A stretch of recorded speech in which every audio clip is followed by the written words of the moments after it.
Hi, this is Sonia with Artsy Solutions, and today I want to start doing my Scrappy 8 project for the month of April. And the prompt was chosen by Lisa, and this month's prompt is mixed media, and you must include layering and mark making. So I'm just going to do a little layout, and I think I'm going to use, I might use this page because I like that. And as a matter of fact, I'm going to start out using some white gesso, and I'm just going to probably use a combination of white gesso, some of these Faber-Castell pens. These are what's it called? I don't know, whatever these are. And then I'm going to probably use a Posca pen, maybe some Distress Oxide-8s, these little small ones, and I might even use some infusions. I'm not real sure. But I'm just going to start out by making some circles and shapes, and they're going to be kind of in the grungy style. And I'm going to dry it in between layers. Let me get a little bit of water. And so I'm just going to put some music on, and then I'll just let you watch the process.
Alright, and so now this completes the Scrappy 8 project. I used a bunch of different Tim Holtz stuff in here. And I've got my mark making, I've got different layers. I've got some just different mixed media that I used in here. Especially on the lady, I used embossing, alcohol inks, just a bunch of different stuff.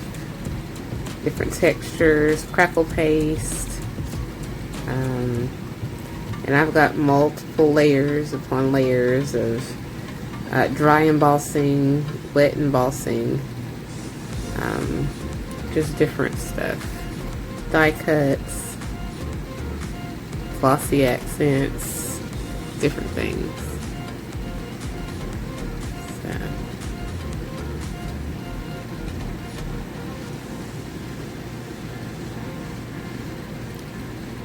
Alright, and let me try to get a close-up of this little old truck.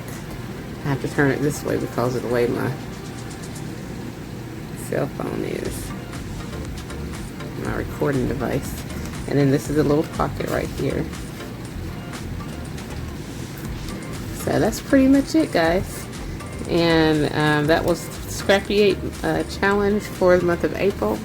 And it was hosted, Lisa was the one who chose it, and it was mixed media and must include layering and mark making. And that's what that is. So if you enjoyed this video, please give it a thumbs up, and if you haven't already, please subscribe to my channel and check out my other videos, blog, and social media sites. And as always, I thank you guys so much for watching.